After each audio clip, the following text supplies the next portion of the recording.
fue presidente de Honduras entre 1990 a 1994. Ha dedicado su vida a los estudios, a la política y a ser padre de familia. Actualmente es presidente de la Federación Nacional de Fútbol de Honduras, logrando en dicho organismo deportivo clasificar a las selecciones de fútbol en sus distintas categorías a varios certámenes importantes en el mundo.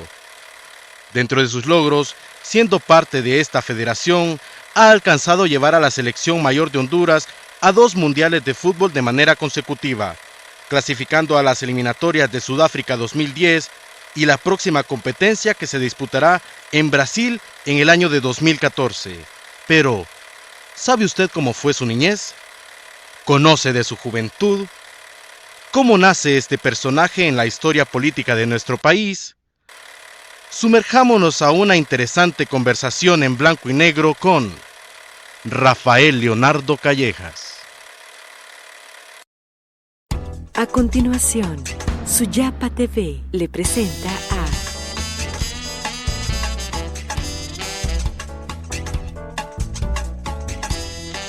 Carlos Ramos en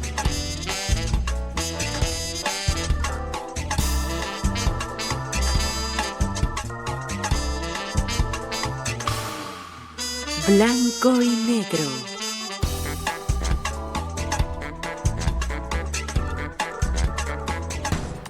Gracias por acompañarnos en un programa más de En Blanco y Negro. Les saluda Carlos Ramos, este día con un invitado muy especial. Nos referimos al licenciado Rafael Leonardo Callejas, a quien le damos las más cordiales de las bienvenidas. Gracias por acompañarnos. Carlos, es un placer estar contigo. Encantado de saludarte. Por favor, licenciado. Gracias. Me imagino muy contento por todo lo que ha conseguido en el fútbol recientemente. Sí, extraordinariamente. Yo soy un gran aficionado del fútbol.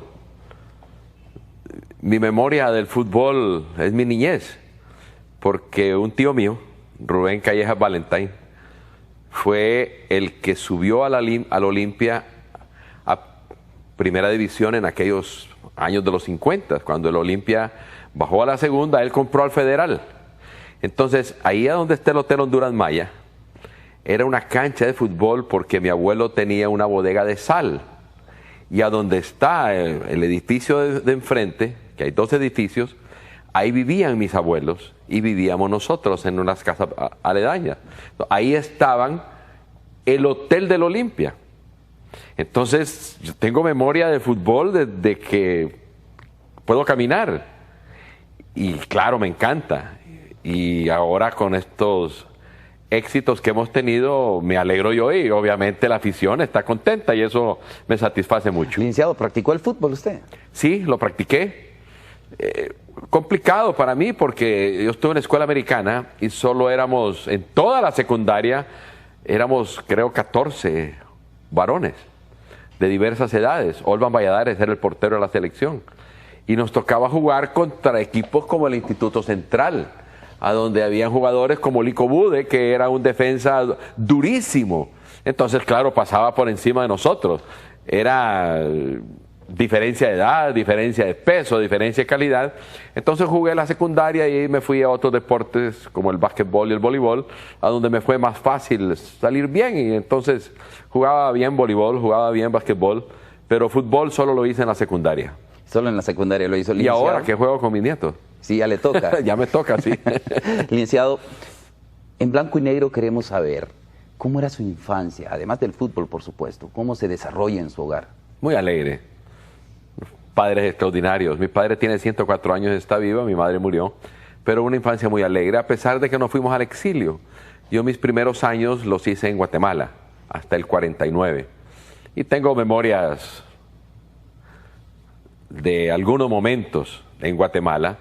Me recuerdo en el callejón en que vivíamos, andaba en bicicleta. Fue una infancia alegre, una infancia muy sana. Estamos hablando de los años 50. Y compartí mucho con mis primos, que son generacionales, y con los Lobatos, que es una base de la organización de los Boy Scouts, de donde hice muy buenos amigos con los que tengo extraordinaria relación. Pero fue una infancia muy alegre. Y vivíamos mucho de visitas al campo. Mi papá y mi familia tenían fincas, ganadería, agricultura, y desde muy temprana edad salía con mi papá En esa época uno podía bañarse en las pozas de los ríos, no había inconveniente, y entonces me recuerdo con mucho agrado de mi infancia. Los primaria también fue muy alegre, una infancia muy, muy positiva, muy llena de amor, muy llena de alegría y de ilusiones. Regresa a Honduras, estudia en Americana y luego estudia en el San Francisco, entiendo. El 49 regreso a Honduras y entro a la escuela americana. El 49 yo vengo de Costa Rica. Allá paso lo que se llama el pre-kinder en la escuela Lincoln. Allá vivían mis abuelos maternos y que también se fueron al exilio. Y hago la escuela Lincoln, el kinder. Después vengo a la escuela americana. Estoy ahí hasta el 8º grado. Y en ese instante mi papá me dice, mira, ¿cuántos compañeros tienes? Y les contaban con los dedos de la mano y me dice, tienes que entrar a un colegio donde puedas hacer un grupo de amistades que vivan en el país, porque en la escuela americana, como eran funcionarios de embajadas en esa época o de instituciones internacionales, se iban del país. Entonces me pasó al San Francisco y es ahí donde tengo yo mi relación más directa con los amigos que he compartido estos años de mi vida. ¿A quiénes recuerda de sus compañeros en aquel entonces? A tantos, a Oscar Montes, a Laínez, a Ustaris, a Mauro Membreño, a Carlos Velasco en paz descanse, a Rodolfo Cuán, una gran cantidad, a Arias, un buen grupo, un muy buen grupo, académicamente de excelencia. La competencia académica era muy, muy fuerte. Había gente ahí como el doctor Montes, que ahora es profesor de matemáticas en la universidad, o el ingeniero Mauro Membreño, que fue premio del saber en la Universidad de Monterrey. Era un grupo muy competitivo académicamente, lo cual fue muy bueno, para nosotros. ¿Cómo era su actitud de joven? ¿Era un buen estudiante? Buen estudiante, muy sana, era una época muy sana. Para que usted tenga una idea, nosotros nos tomamos nuestra primera cerveza cuando nos graduamos. O sea, nos fuimos a un paseo en Guaserique, porque ahí había el río, uno se iba a la poza del Guaserique, y ahí nos tomamos la primera cerveza. Es decir, un ejemplo de lo que hacíamos. Obviamente fumamos un cigarrito a escondidas, pero nunca, nadie tenía, en mi curso, nadie tenía vicios, por llamarlo así. Nadie. Entonces era una vida muy sana, muy deportiva. Con los Boy Scouts, pues salíamos a conocer la naturaleza, campamentos por todo el país. Era muy agradable. Viví una vida muy, muy sana, muy alegre y obviamente académicamente muy competida los niveles académicos. Y deportivamente contra el San Miguel, que era mejor en básquetbol. Y eran unos torneos en el gimnasio Rubén Callejas Valentine extraordinario. O sea, había mucha emotividad deportiva. Licenciado, ¿fue peleonero usted cuando estaba joven? No, nunca. ¿Nunca tuvo? No, nunca. Pues siempre tiene uno sus altercados, siempre. Pero no. Y no había mucho tampoco. No habían esos conflictos en el colegio. Siempre de alguna u otra forma uno evitaba liarse a golpes. Luego termina su secundaria y viaja a Estados Unidos a estudiar. Al estado de Mississippi, a la Universidad del Estado de Mississippi. ¿Por qué me voy ahí? Primero era muy joven, 17 años, y ahí estaban varios primos míos. Estaba mi primo Fernando Marichal, mi primo Pedro Arturo Sevilla, y yo me fui con dos primos más, con Guillermo y con Ricardo Sevilla. Porque era una economía agrícola la que había en el país. Ellos, por ejemplo, dedicados a la ganadería y nosotros, mi familia, dedicada al algodón. Y la Universidad de Mississippi se especializaba en algodón. Ese era su propósito. Entonces, me fui para allá, tenía que tener un tutor, que era un señor presidente de un banco del estado de Tennessee, de Memphis, Tennessee, me acuerdo de él, de John Henry. Y pues vivíamos en un núcleo familiar, o sea, con primos que ya eran mayores, y con mis otros dos primos que eran de mi misma edad y que éramos compañeros. Y el estado fue muy interesante esa época, muy chocante, porque cuando yo llegué a Estados Unidos estaba en el momento más difícil la integración, la discriminación racial. Era la época del presidente Kennedy y de su hermano Robert Kennedy. Y se estaba forzando a integrar las universidades. Las universidades eran totalmente segregadas.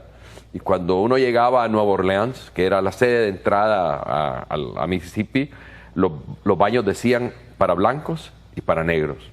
En los buses había una tablita. Entonces la tabla se movía para atrás en la medida que se iban blancos y negros.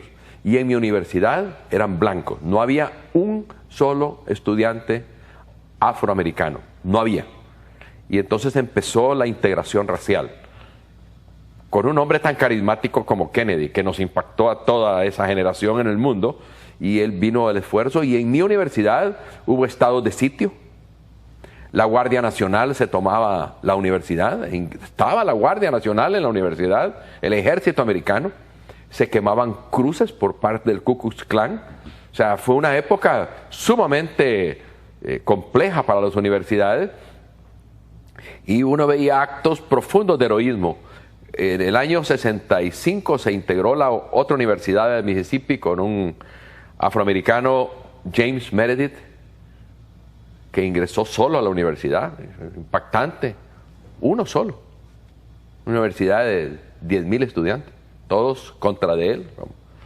Rótulos, agresividad, policía de Estados Unidos, los Marshalls, el ejército. Y después en mi universidad, ya cuando yo estaba obteniendo la maestría, en el año 66, en el verano del 66, la cafetería de Mississippi State era gigantesca, era más grande que un gimnasio. Podíamos comer ahí sentados 3,000 personas. Y era un día, fin de semana, sábado, estaba lleno. Y de pronto llegaron las patrullas de los Marshalls de Estados Unidos y entró un afroamericano y se paró todo el mundo. Todo el mundo se paró y se salió. Todo el mundo. Ya, menos nosotros, que no teníamos nada, veníamos de por lo menos en Honduras veníamos de una cultura integrada. Y todo el mundo se salió de ahí. Nosotros nos quedamos sentados hasta que se acercaron unos amigos norteamericanos y nos dijeron, miren, este no es un tema de ustedes. Entendemos que para ustedes no es significativo, pero para nosotros sí. Entonces les pedimos, para que no haya diferencias, que por favor ustedes se retiren también. Y los 5 o 6 que estábamos ahí, pues nos retiramos, se integró en la universidad. Mira, era tan increíble. Él vivía en lo que llamaban el YMCA, en una asociación de jóvenes cristianos, y arriba de él, todos los días, una pelota de golf. Toda la noche, alguien estaba ahí jugando con una pelota de golf. Pero salió, se graduó, y cambió tanto la universidad que cuando yo llegué en 1990 a dar el discurso de graduación, porque mi universidad graduaba por primera vez 100 estudiantes con un doctorado, yo di el discurso, me honraron con ello. ¿Ya era presidente usted? Ya era presidente en el 90. Y el 40% de la universidad ya era integrada, el 40% eran mujeres y el 40% de los maestros eran afroamericanos. Lo que pasó en ese ciclo, impresionante. Y Mississippi en esa época era un estado paupérrimo, pobre, en que vivían del algodón y llegaban ahí en casas con techos de zinc y trabajaban en el algodón. Era un estado pobre, muy pobre en comparación con ellos, y tampoco visto en términos de los países nuestros una gran diferencia. Vivían del algodón en pobreza y cambió, un estado que cambió muchísimo. Fue una experiencia muy interesante, una época que me dio mucho aprendizaje, sobre todo por la admiración a Kennedy y por lo que hizo, o sea, cómo pudo integrar estas poblaciones. Un proceso sin duda bien complejo. Licenciado, ¿cuánto tiempo estuvo en Mississippi? Saqué la maestría, me retiré el 66 de Mississippi para irme para Holanda. Me vine para acá y después me fui para Holanda. Tuve 5 años y medio. 5 años y medio, y ya luego retorna a Honduras ya para pues emprender a trabajar en recursos naturales, entiendo. No, en la Secretaría de Planificación Económica. Inició ahí es donde se vincula propiamente ya con el Estado. Ahí me voy con el gobierno y trabajo con personas extraordinarias, el ingeniero Miguel Ángel Rivera, eminencia, realmente un hombre extraordinario, Rigoberto Sandoval Correa, admirable, Manlio Martínez. Ahí estoy, y ahí me gano una beca y me voy a estudiar Economía de Desarrollo en Holanda, en el año 66. En el año 66. ¿Le parece si seguimos conversando después de la pausa comercial? Porque ya queremos que nos empiece a contar cómo se involucra en política un joven muy visionario que le tocó ya vivir ciertas cosas como nos he comentado, pues lo que vivió en Estados Unidos. Pero vamos a nuestra pausa comercial, ya retornamos aquí en Blanco y Negro. Ya volvemos con En Blanco y Negro.